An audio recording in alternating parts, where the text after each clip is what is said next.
Welcome to the Luke Coutinho Show, where we can learn to reimagine our lifestyle. Dr. James Doty, what a pleasure to have you. What a pleasure to have you. I know we spoke a couple of times when you were back in California, and I was supposed to come down and meet you for a dinner, which didn't happen, but here we are today, connected on our podcast, Reimagine Your Lifestyle. And I always wanted you on my show because the little that we spoke, even once when you were in Dubai, what really impressed me about you was your compassion about compassion and how passionate you were about the subject. And I thought you were into religion and spirituality. And then when I got to know, certain people told me, Luke, he's at Stanford and he's a professor of neurosurgery, he's in neuroscience, and he just kind of puzzled me. Your journey from neurosurgery into traveling around the world, being with the Pope, the Dalai Lama, and bringing compassion into people's lives. I think the best person to do justice to your introduction would be you. So thank you for being on the show. And over to you, Dr. James. Please take us through your amazing journey from the time you were a child right up till now. Yeah. Well, Luke, thank you so much, and thank you for all the work you're doing to improve people's lives. And really, that's, I think, my purpose. Obviously, it's your purpose. So you asked me about my story. As you know, all of us have a backstory, and oftentimes that backstory can result in a good future or a challenging future, or obviously a bad future. So my story began as a child. My father was an alcoholic. My mother had had a stroke when I was a child, was partially paralyzed, had a seizure disorder, ended up being chronically depressed, attempting suicide multiple times. We were on public assistance essentially my entire childhood. So the question, of course, is in that type of a background, what is the likelihood to overcome that, or if you will, to be successful? And like so many people in this world, it's the intervention or the help of a single person that can inspire you, motivate you, teach you. And for me, that ended up being a woman I met in a magic shop, believe it or not. And what would happen at my home when there was conflict, I would often leave and get on my bicycle and ride as fast and as far away as I could. And in this instance, I ended up at a magic shop in a strip mall. And I went in there, and there was this woman there who greeted me with this radiant smile. And I'm sure all of us have met people like this, who their mere presence almost makes you feel joyful and happy. And she was that type of a person. And it turned out she knew nothing about magic. She was actually the owner's mother.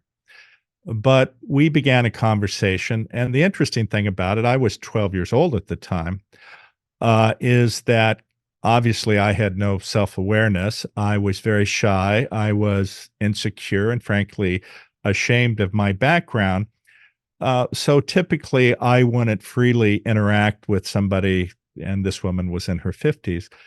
But we connected immediately, and she asked a series of questions, some of which I was embarrassed to answer, but in fact did answer. And after about 15 or 20 minutes, she said to me, "I really like you, and I'm here for another 6 weeks. And if you show up every day, I think I could teach you something that could really help you." Now, I knew nothing about what she was really talking about. But what I did know, she was a very kind lady, and she was also giving me chocolate chip cookies. And the reality was I had absolutely nothing else to do that day, for that summer. So I showed up every day, and over 1.5 to 2 hours, she taught me some really profound techniques. And you have to remember, this was before we talked about neuroplasticity, the ability to change your brain, um, mindfulness. So she did start out with a typical mindfulness exercise, which was one to do a body scan, which is what we call it today. But this was this idea of relaxing the body. And what I did not realize was that from my background, I was always looking around for something to happen because my background was one of complete chaos. You never knew what was going to happen next. And so you're always in this fear mode. which, as you know, stimulates your sympathetic nervous system. You're anxious. You have all these hormones that are being released because you may need to act suddenly. And of course, when you're in that mode, it limits your decision making. It limits your ability to have access to memories and experiences to help you make the best decision. It's hard for you to be present. And so she taught me this relaxation exercise. And to be bluntly honest with you, I thought it was a waste of my time, but I went ahead and practiced it. And I found I could relax my body. And it changed sort of just how I interacted with others. And from there, she taught me an understanding about the negative dialogue that was going on in my head. And unfortunately, for so many of us, and we can talk about why that is, but the reality is many of us have this negative voice going on in our head that tells us we're not good enough, we're not smart enough, we're not worthy. And the problem is that your thoughts become reality. If you tell yourself it's not possible, if you tell yourself you're not worthy, if you tell yourself you don't deserve love, then those thoughts become your reality. And in fact, what you're doing is you're giving your agency away. You're giving away your ability to make decisions and putting it outside of yourself, saying, well, it's the circumstances that cause this. So once she taught me that I had this dialogue going on in my head that actually didn't relate to reality, it allowed me to change that dialogue, and which is really, really important. It changed it from one of being hypercritical, oftentimes more critical of me than anybody I would criticize that I know. And it changed the dialogue to one of self-affirmation. I am worthy. I deserve this. I'm smart. And that changed everything. And I think one of the great things about mindfulness practices is that it teaches you not to react to thoughts going on in your head. But she added more to that, if you will, which is not just being non-reactive, but changing the thoughts to ones of positivity. And then from there, once you're able to be kind or compassionate to yourself, it allows you to look through a different lens, and you recognize that on some level, everyone is suffering. Now, it may be quite different from yours, but everyone is suffering. And the other mistake we make oftentimes is we look at our situation, especially if we're in poverty or having the challenges I described in my own life. But I learned that there are people who seemingly have everything, but are suffering deeply. And as I've gotten older, it's become readily apparent that there are people who are some of the most affluent people in the world who have very, very challenging, difficult circumstances. And it makes you remember that having money, position, and power does not make you happy. Although a lot of people, especially in Western capitalist society, if you will, have this notion that, well, if I just, make X amount of money, if I just, have this car or live in this mansion or have this position where people recognize me as important, I'm going to be happy and all my problems are going to be solved. And unfortunately, it's just not true whatsoever. From my own background, I worked very hard to get into college and medical school, and became, as you pointed out, a neurosurgeon, a professor at Stanford. I was a successful entrepreneur, a CEO of a company that ultimately was valued at $1.3 billion. And here I was. I had a Porsche, Ferrari, Mercedes, a Range Rover, BMW, all in my garage. And I lived on a penthouse, and I had a house overlooking the ocean in Newport Beach. And I was single at the time. I had gotten divorced. And here I was, all these people saying, God, you have everything, man. God, you're the luckiest guy in the world. And I was dating these models and flying around in private jets. And I will tell you, I was never more unhappy in my entire life. Because on some level, here I had everything, but it didn't feel good. It wasn't fulfilling to me. It wasn't dealing with the empty spot that I had, which is this longing for acceptance. And then I realized that it doesn't come from external affirmation. It comes from you loving yourself.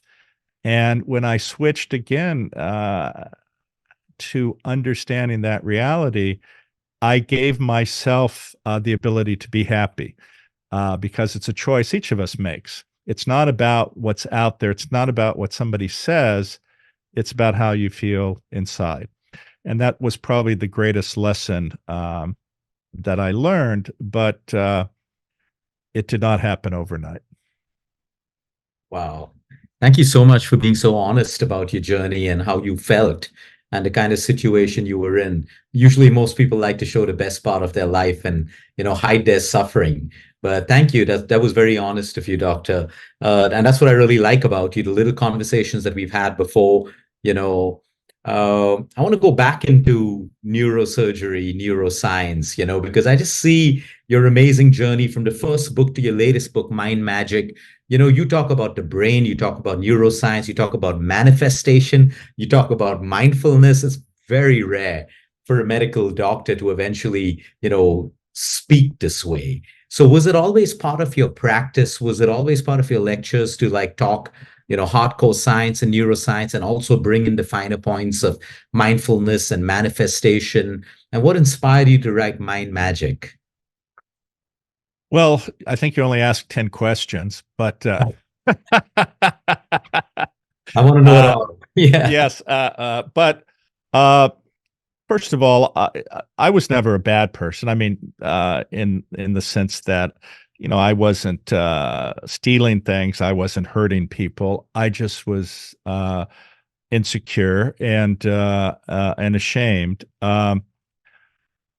But the problem was I wasn't focused on the right things, because what she taught me, which I didn't mention, after she taught me this practice of relaxing the body, if you want to call it taming the mind or changing to one, you're thinking to one of self-compassion and then compassion for others. The last thing she taught me was a manifestation technique. And more along the lines of what often is promoted as manifestation, which is sort of the more of the woo-woo type of stuff. And I did not have insight or self-awareness. And as a 12-year-old, I thought that being rich was important. And I remember when I was younger, I saw a fellow drive by driving a Porsche. And I was very impressed with that. And then I had a friend who was very wealthy, and his father was wearing a Rolex. So she had me make this list of things I wanted, and I included all essentially material things. And that was the journey I went on. And that is where I realized, after getting all the things I had wished for, it led to nowhere. And this is the key part, if you will, about manifestation. And what a lot of people don't understand, and that is that when you look at the world through the lens of saying, I want, I want, I want, that leads to a dead end of continued emptiness. And if you look at our evolution as a species, unlike many other species, when our offspring are born, they don't run off into the forest or the jungle. We have to take care of them. But what is the motivator for us to take care of them? And the motivator is that when we care for another, our offspring, and they are in pain, they're hungry, they're suffering, we are motivated to take care of them because we are rewarded. And the reward is the release of different types of neurotransmitters, of which the most well-known one is oxytocin, or this bonding or affiliative or love hormone. And when we care for another, that is released and our pleasure centers are stimulated and it feels good. So our default mode is to care for others. And this evolved from not only the nuclear family, but as we developed tribes, it was which typically were 50 to 150 people. It was absolutely critical in a hostile environment that people work together, that they cooperate, and that we ensure that they don't suffer. And as a result, this became a very strong aspect of who we are. So the problem is that oftentimes when you're saying, I want, I want, I want, it's because of your own insecurity and fear, which stimulates your sympathetic nervous system. And it may be at a very low level.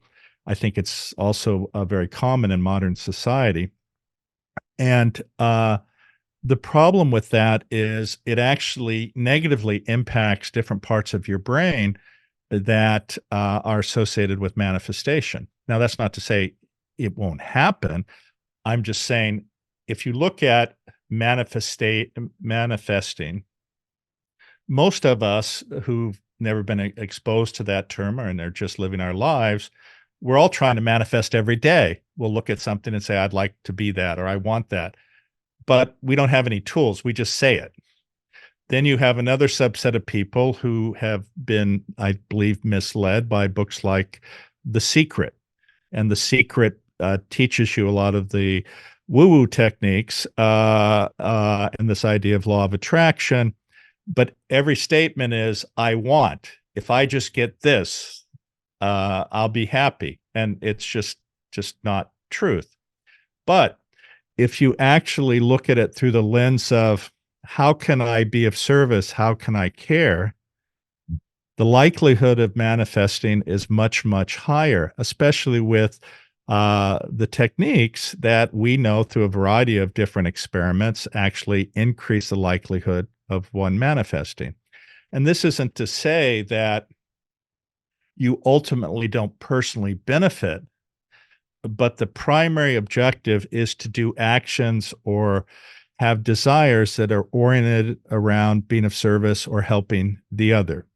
And I think that's really, really the key here, is this idea of understanding that our purpose in life is to care for the other. There are innumerable studies that demonstrate that the societies who are most successful in terms of longevity of that society always have to do with cooperative behavior and caring for others within your group.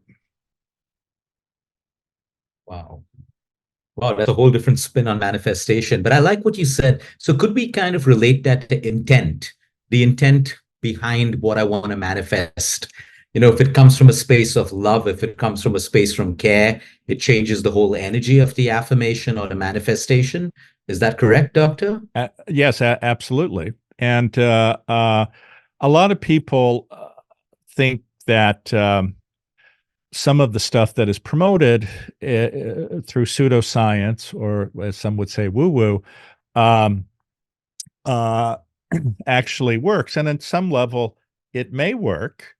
And I would use the analogy that as we have looked at different spiritual practices, which have evolved over many thousands of years, there are techniques that were incorporated because people develop them through the experience or experientially. And what I mean by that is these meditation practices that give you access to change your brain, if you will.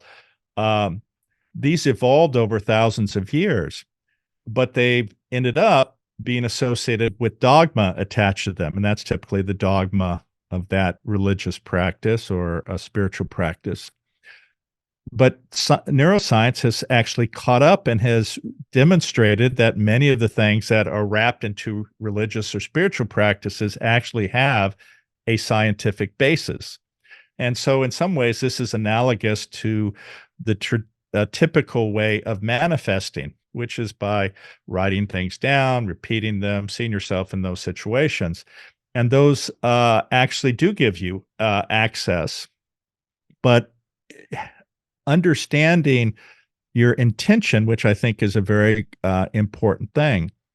And what I mean by that is people, especially young people, they have a view of what they want.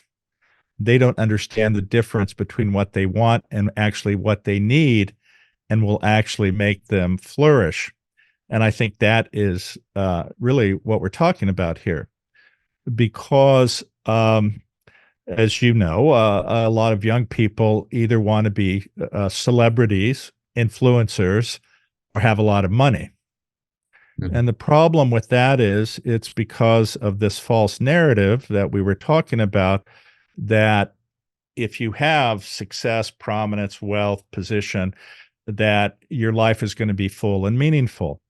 And unfortunately, that's just not the case at all. And this is also puts focus on the sad reality that you see these influencers who use all these filters, makeup, staging, situations so that their life looks perfect, when in fact, in no way is their life perfect. And they're just running around expending immense amounts of energy so that people will look at them and tell them they're perfect. But from my own experience, and I think the experience of many of these people, telling somebody they're good or all right or okay, it doesn't help. It doesn't fill that void. And this is why we see, unfortunately, so many of these people either miserably unhappy, having mental illness, or frankly, commit suicide. But the other problem is that these people then are watched by a lot of people who believe their narrative, which then only makes their life more unhappy, because they sit there and they go, God, if I could just be like that person, but unfortunately, I neither have money, position, or power, and it's not going to happen. And then they're striving because they're always concerned about being judged by others.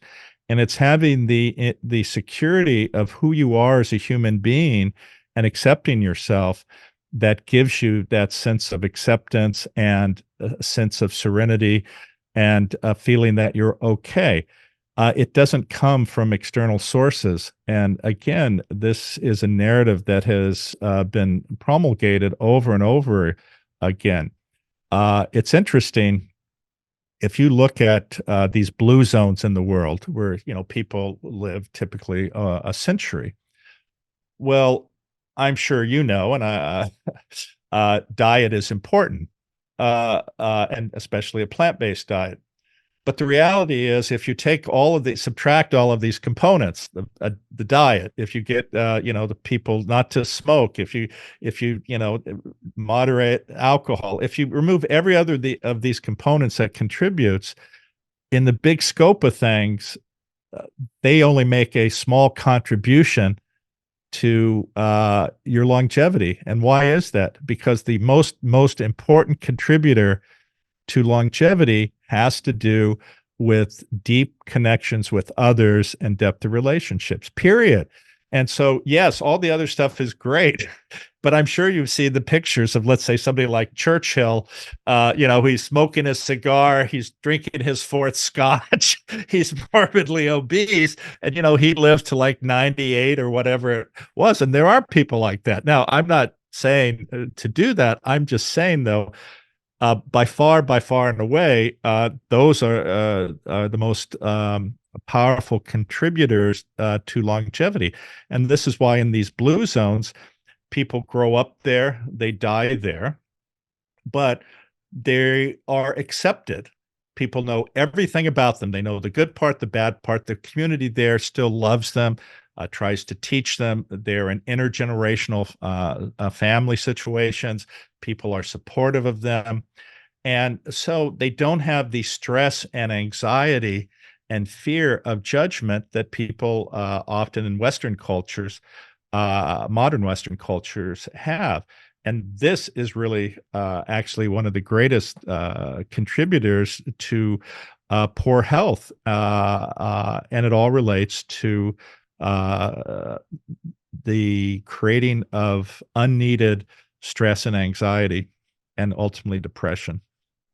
Yeah, I completely agree with you, doctor, because every time I look at the blue zone data and then I look at, the longevity fads and trends on social media, talking more about supplements. I mean, I'm not against them, but Also talk about deep human connection, not just a supplement. Don't just talk about muscle without talking about compassion and care, because, my oldest living patient is now 102, and we have quite a few 100 and many in their 90s. And when I look at that small data pool, because that's the data pool that's real to me and that I have, okay, most of them have smoked, some of them still do, they drink, not promoting that. But the one commonality, and many of them haven't done that. Many of them still have a steak every night for dinner. Some of them are plant-based. But again, the one commonality is they feel a sense of belonging. They have routine. They're genuinely happy people, even though some of them have gone through World War II, and they just know how to make the best out of life. They're forgiving. And those are the commonalities. None of them are on more than a vitamin D3 or a B12. You're on an omega. That's about it. That's what they've been put on. And the rest of it is purely what you just say. And it's so refreshing to hear that, because I can't understand why the world can't focus on things that can help you. Okay, push plant-based, push whatever you want, but also talk about the truth, which is exactly what you're talking about, because that'll encourage people to start looking at their communities, investing more in families, different kinds of relationships. Maybe the first one didn't work out. Maybe the second one didn't work out, but it doesn't mean we can't invest in meaningful relationships. So thank you for sharing that. That's amazing. Yeah. No, it's really true, and I think one of the challenges, especially in a capitalist society, is being kind and compassionate isn't a profit maker, in the sense that you can't sell it and make tons of money. You can sell a zillion useless supplements. You can sell gym memberships, but somehow packaging kindness and compassion, it's readily available and it's free. Yet that is the most powerful contributor to our health. And I know, of course, that as you promote, there are other aspects which are important, such as adequate sleep, Yeah. a moderate amount of exercise, watching your diet on some level, and actually having the right mental state. All of these things are absolutely important and critical. But again, as I was just saying, the most important thing is kindness to yourself, kindness to others. And if you do that, that changes not only your life, but it changes the life of everyone around you. It's interesting. We have these programs, 8-week-long programs where we give a 2-hour lecture once a week, and then have people do different types of exercises that promote compassion and self-compassion. And the most extraordinary thing is you talk to these people and, well, I should say their spouse or their children or their boss will talk to you and say, their life has completely changed because it's so joyful to interact with them now.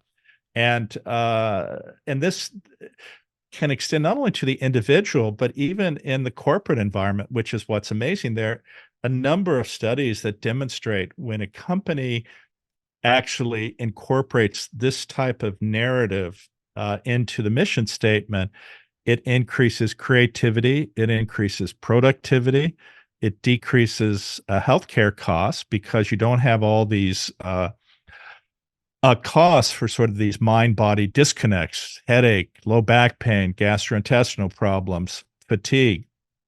And then it actually decreases human resources costs because, people are much more willing to stay in a job longer instead of just leaving, or they'll take a promotion where normally they're unhappy and they don't want to have to deal with more responsibility. And so integrating compassion explicitly into every action you make changes everything. So that brings me to the next question, Dr. James.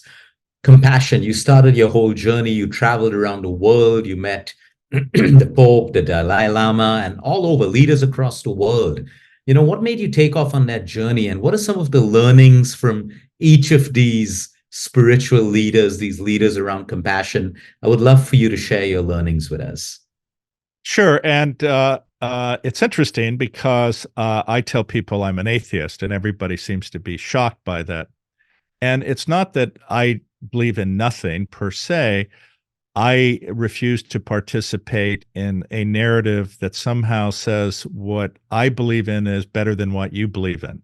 True. And my experience, and I would suggest to you, there's probably not a living human being who has interacted with as many spiritual and religious leaders around the world than I have. And I'm not saying that to brag. I think it's reality.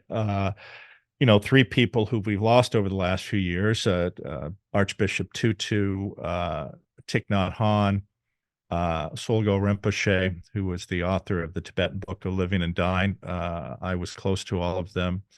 But also I'm close to Amma, the hugging saint, who's a dear friend, Sadhguru, Sri Sri Ravi Shankar, Sri M, Daji, Radhanath Swami, Chinanand and Rishikesh, Sadhvi, who's also there, but also Eckhart Tolle, Byron Katie. You may recall Werner Erhard of EST, Erhard Seminar Training from the 70s. He's actually 88 and still alive, and he's a close friend. But the interesting thing about every one of these individuals is that while on some level, especially a spiritual religious leader relies on their dogma to help a lot of people, all of these people these elevated spiritual beings sit above their dogma because they recognize that the dogma, while it can be helpful, is not the most important thing. What's the most important thing is, do you love? Are you non-judgmental? Do you accept people for who they are? Are you kind? Are you compassionate? These are the fundamental underpinnings in every person I just mentioned and so many others who are these elevated spiritual beings.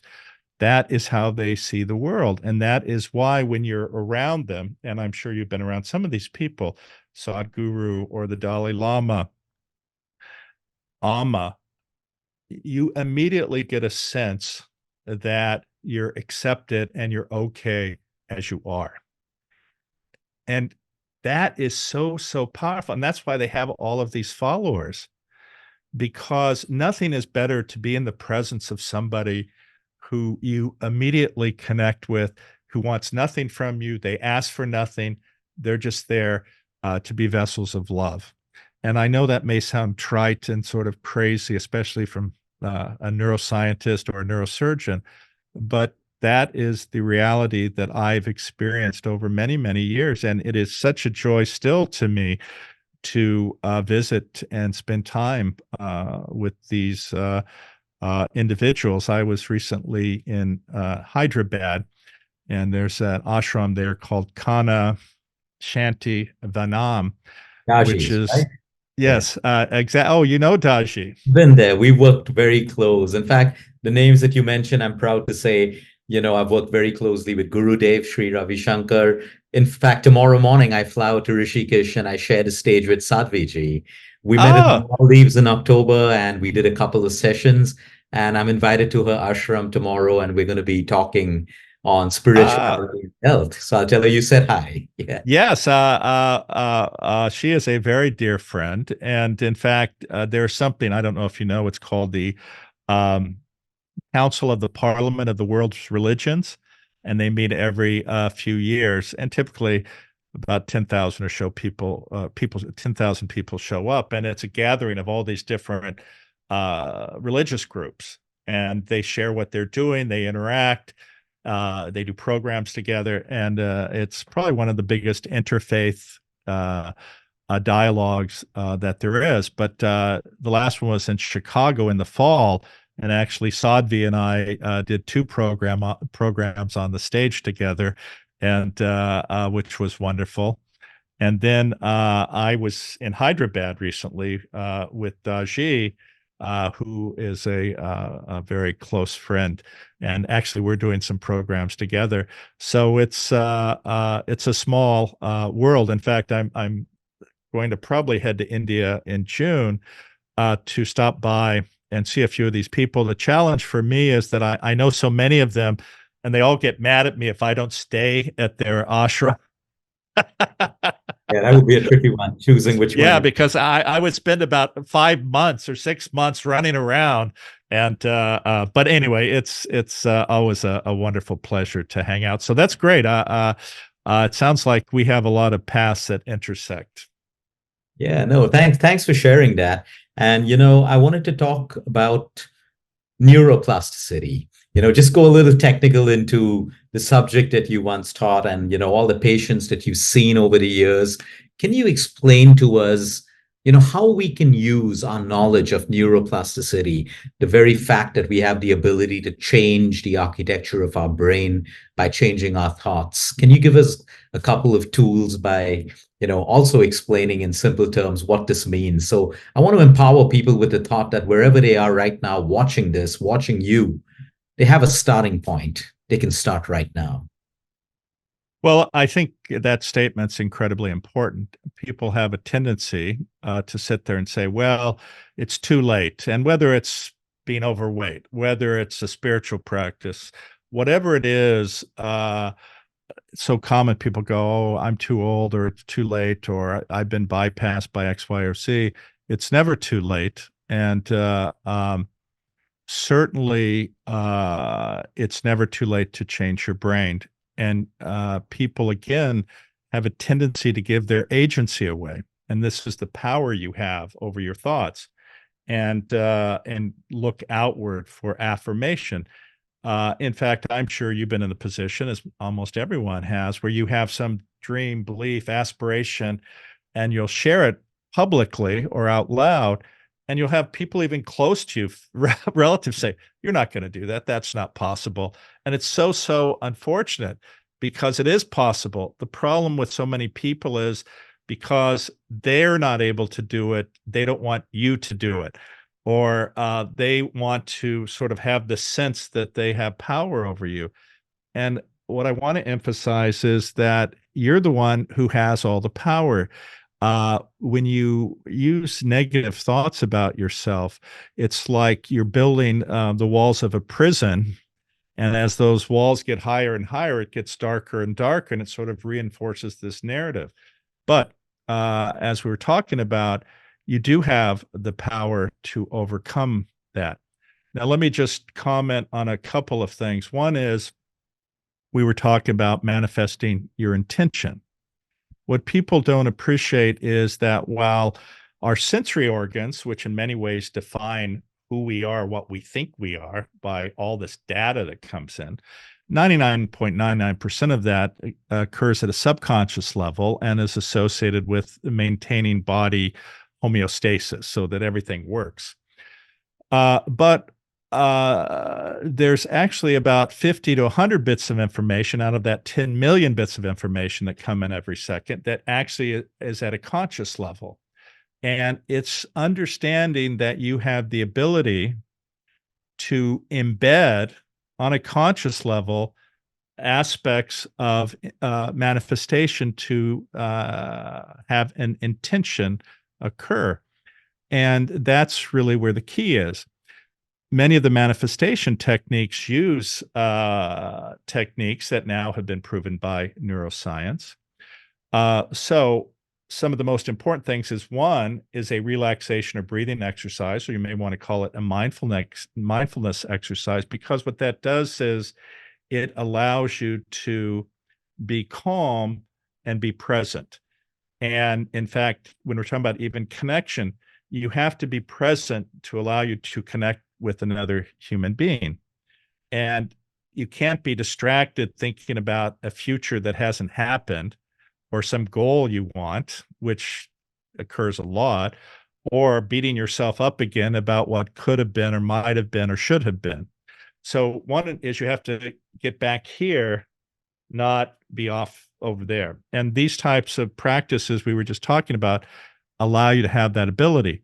Once you're present, then you can use the techniques of embedding your intention. And this is actually through many of the exercises, such as writing your intentions down or what you wish to manifest. But it has to be associated with a why. And the why, the why is I want, the ability to have that manifest is, I believe, markedly decreased versus I want to be of service. I want to help others. If I create a situation where these people benefit, then I will benefit. But it's not about the I, it's about the we. And so by writing them down, by reading them silently, by reading them aloud, by repetition, by visualizing yourself in that situation, all of these are very, very powerful techniques. And we have these areas in the brain, which are called cognitive brain networks, which are different parts of the brain, but that in certain circumstances work together. And one of those is what is called the salience network. How do you make a intention salient? And there's a sub part of that, if you will, called the attention network. So when you do these practices, what occurs is that there's something called value tagging.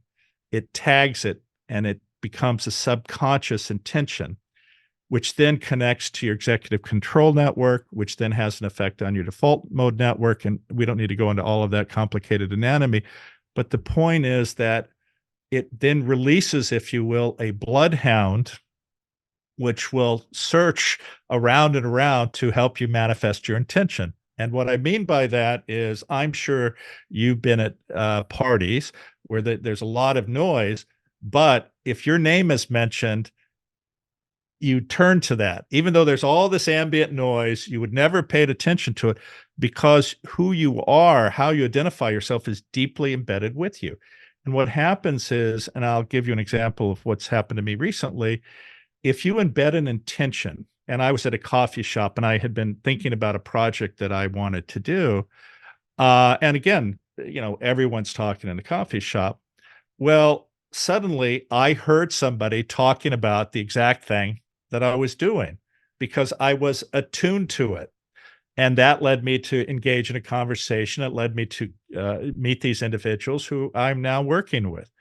And so it's also like, as an example, as a neurosurgeon, I will tell somebody they have a particular condition and they'll say, I have never heard of that. Really? This must be really rare. I'll see them 2 months later and they go, wow, it's the most amazing thing. I've run into 5 people with the same thing, right? And it's because now it's been embedded and they're attuned to searching their environment for things that relate to that. And this is how manifestation works. And it's not to say that, one, it always occurs. It doesn't, because there are other factors that can negatively contribute. 2, people have to be patient because it doesn't work in the timeline you want, no matter how much we want. And I think, the third aspect of this is you have to be realistic. If I said, I want to be the first human to land on Mars, the likelihood of that is non-existent. So you have to put it in also a realistic framework. But utilizing those techniques, in my book, Mind Magic, actually offers a 6-week or 6-step program that utilizes all the techniques of neuroscience to increase the likelihood of you manifesting your intention. But I would also suggest, and we talk about God or religion, I would say that God only helps those who help themselves.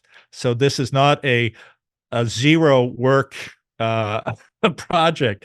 You have to put in the time, you have to understand and utilize these practices, or that obviously dramatically increases the likelihood for it occurring.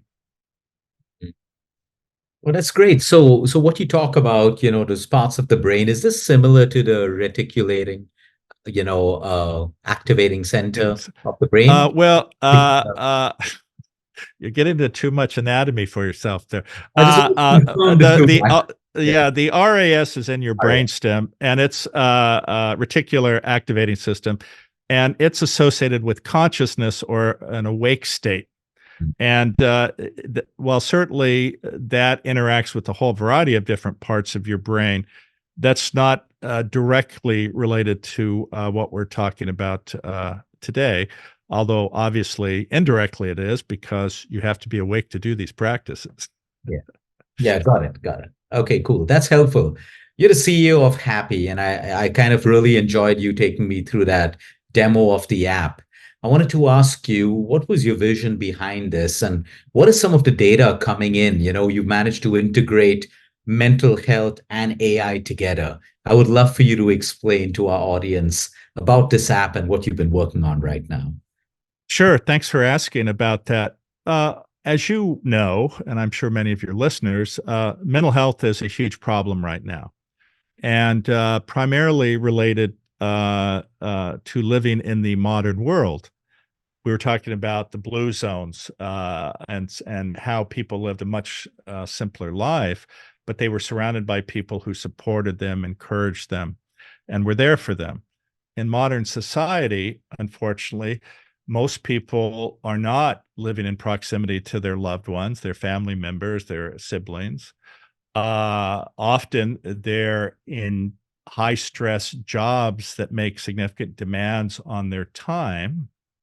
And of course, many people are not receiving an income that allows them to live comfortably or to take care of their families. So every one of these is a massive contributor to stress and anxiety and oftentimes depression.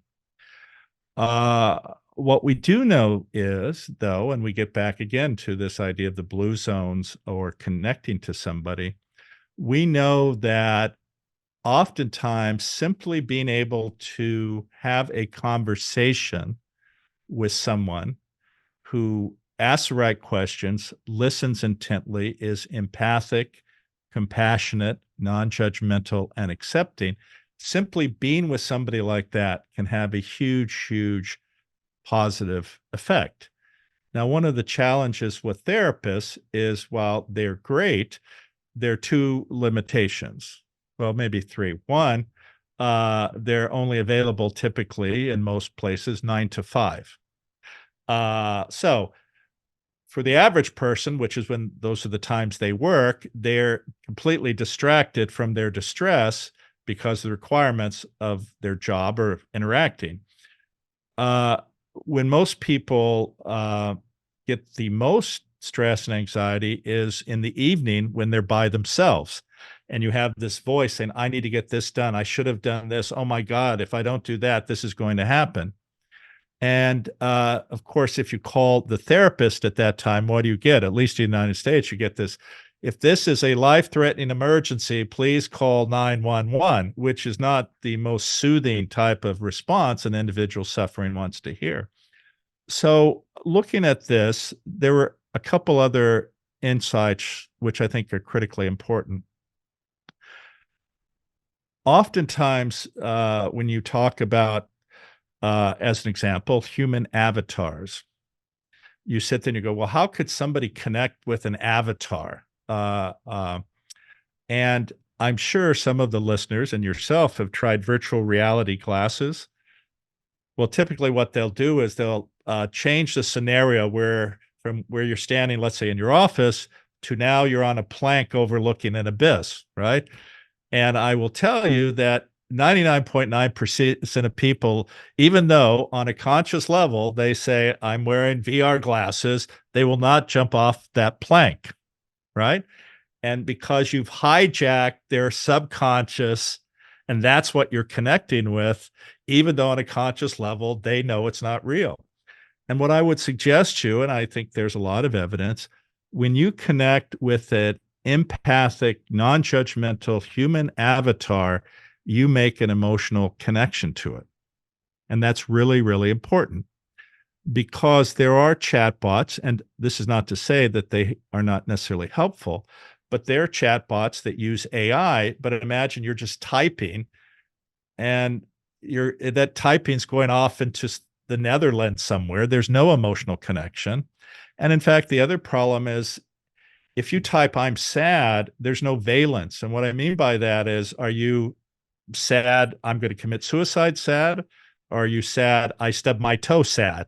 And those Mhm. are far Yeah. different things, which then also require a whole much more typing to get insight into. And then you get this response oftentimes from an AI, and then it theoretically gives you advice. And I'm not negating that that can be useful, and there's some apps that do that. In the space of mental well-being, though, there's a fair broad spectrum. One, of course, and I'm sure you're familiar with, is Headspace and Calm. They're the ones that are touted the most. And there are literally thousands of imitations of these. And in fact, a lot of that content is free and readily available on the internet. What's fascinating is each of those have raised hundreds of millions of dollars. Uh, um, and I used to be a consultant for Calm. In fact, they would give my book to every new employee. When they signed up their 10 millionth person, and now they've signed up over 150 million, I actually gave a talk at their headquarters. And in fact, I have a Calm story. But anyway, I also know one of the founders of Headspace. And the problem is, first of all, many of these techniques were not necessarily specifically meant for mental health issues. And the other is that because this information is so readily available, even though they've each signed up over 150 million people on a daily basis, only 2 to 4 million people use them every day. So they have no stickiness. And this is Mhm. frankly, after 7 or 8 years, probably why those companies have not gone public, because all their revenue is spent on client acquisition. And so that is one area that is out there available for people. The other is online therapy. But the challenge with that for so many people is, one, there are not enough therapists for everybody, but two, it's extraordinarily expensive. And if you look at, it's great to have, you get to talk to your therapist for 50 minutes once a week, but all of our difficulties in life don't occur on Wednesday at 2 p.m. Where, Sure. maybe our appointment, it may be at midnight on Sunday, and you're very anxious sitting in bed reliving a narrative in your head. Well, so here is what we have created based on some of the things I was just talking about. One is, and just to tell your listeners, it's Happi with an I, HAPPI.ai.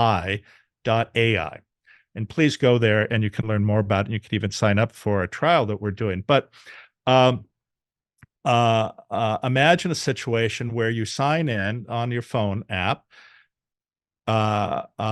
You're actually greeted, but this is actually tracking your emotional state on the fly, where it's looking at your facial expressions, it's listening to your voice and analyzing it, it's understanding the context of a conversation to understand your emotional state through the conversation. And the important thing about that, unlike just typing in "I'm sad," it's actually looking at you during the conversation. So it's assessing whether the conversation is moving in a positive direction or a negative direction. The other thing is, as you're familiar with, and I'm sure some of your listeners have experienced, is AI can lie to you. It does something called hallucinating. And in fact, I asked it one time to write a bio for me. And what was amazing about it was it said, and Dr. Doty has won 10 prominent awards, and 5 of them were just completely made up. Now, of course, I still put them on my bio. But they were just made up out of the blue. And this is the danger potentially of just being on a open AI platform. What we have done is we have a constrained AI or a contained AI. And the reason I mention that is it contains psychology, millions of pages of articles, and compassion-focused therapy. So that is its space, and that sits on top of the LLM. we don't allow you necessarily, except in some rare instances, to have access to an LLM itself. And that way it doesn't hallucinate and it keeps you on point. As an example, the other thing that sometimes people will do is to try to troll the app, or depending on their mental health issues, they may try to develop an intimate relationship. And there are apps that allow you to do that to the point where you'd be shocked. But ours is constrained. So my son, who was 20, was using the app one time, and he asked the avatar, whose name was Olivia, for if she would go out on a date with him. Okay. What is it? And What does it say? she said, I'm happy to watch a movie with you or go on play a online game with you, but only if this is going to help your mental health. So so she stays pretty on point there.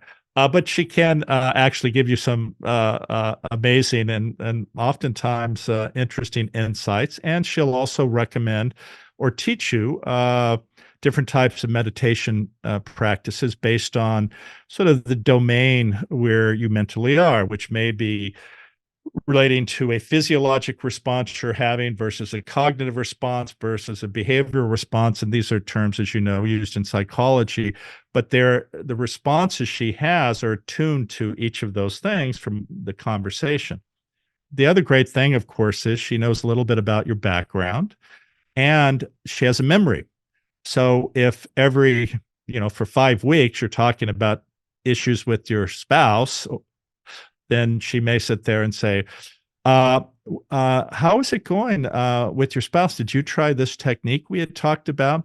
And the thing is, it also helps you gain familiarity and feel comfortable by her cueing you with things. Because again, having a conversation with a friend, which is what's really important here, in and of itself is the most calming thing that decreases stress and anxiety. And yes, all of these other things are important, but human, and I say human interaction, but a sense that you're interacting with somebody who cares for you is really, really important. Even though on a cognitive level, this is an avatar, but you cannot help but respond to it as if this is a friend who you're talking to. Now, I'm not saying, and people frequently will sit there and say, oh my God, you're separating people from reality, so they're talking to an avatar and that's all they want to talk to. But the reality is these types of conversations and the way we structure it actually improves your interaction with others and makes you feel more calm so that you're not afraid to interact with others, not that you're going in your room at night hanging out with the avatar. Mm-hmm. And you ask about a few studies. So we've done some internal studies. And one was with a group of individuals who we had them use the app for a minimum of 10 minutes a day for 1 week. Very short study. And we did a pre and a post analysis using a self-report technique that has been published in a ton of psychology papers that it rates your feelings from 1 to 5. 1 is normal, 5 extremely severe, both in the area of stress, anxiety, and depression. Over 70% of people, 1 week, minimum 10 minutes a day, had a 2-level improvement in each of those categories, over 70% of people, which is fascinating, just simply by talking to somebody. And this was an earlier version of the app. And essentially 100% said, well, can I still continue using the app after the study's done? More recently, we've tracked hundreds of people. And what we found is that we were talking about stickiness. At least in this preliminary data, it appears as though Happi is probably about 3 times more sticky than many of the apps I was just mentioning to you earlier. And again, I think it's because of this connection to the avatar. So I think it's very, very powerful. Now, again, it's not perfect yet, but none of us are perfect yet. Yeah. Although we're trying to. But I believe that, and we're going to try and launch this in the next 3 months. I believe that once we launch this, that it will improve over time fairly quickly, because every interaction the app has with you or the avatar actually improves the interaction you have, because the avatar gets to know you. Wow. Dr. James, this has been amazing. I wanted to end this by, if the whole world was watching you right now, what's that message you have for all of us? With your years of experience from the time you were a child, you moved into med school, neurosurgery, neuroscience, to compassion. What's that one message with all of your learnings, life lessons, and experiences? What would you leave us with? I think there are two aspects. Most people don't understand or appreciate the power they have within themselves to change their own lives or the lives of others. The other thing is that regardless of our position, our wealth, our status, every one of us every day has the ability to improve the life of at least one person. And that can be a smile, that could be buying a meal for someone who's hungry, that can be opening a door. But every one of those acts can change the life of somebody, and you cannot possibly imagine how those simple actions can change that life. And I cannot tell you how many people have come up to me, and I don't even remember them. And I've had people come and go, 5 years ago, we talked for about 5 minutes. I have no idea who these people are. And they'll go, but from that, I did this, and now my life has changed. And I'm not saying that I'm that important to do that, but what I am saying is, even small little acts, you cannot even believe how that can change someone's life. And everyone has that ability to do so. And when you do that, not only does that help the other person, but it profoundly helps yourself. And this gets back to this idea of connection and longevity. When you're connecting with people, when you're kind, when you're thoughtful, that is the primary activator for each of us to live a long and happy life.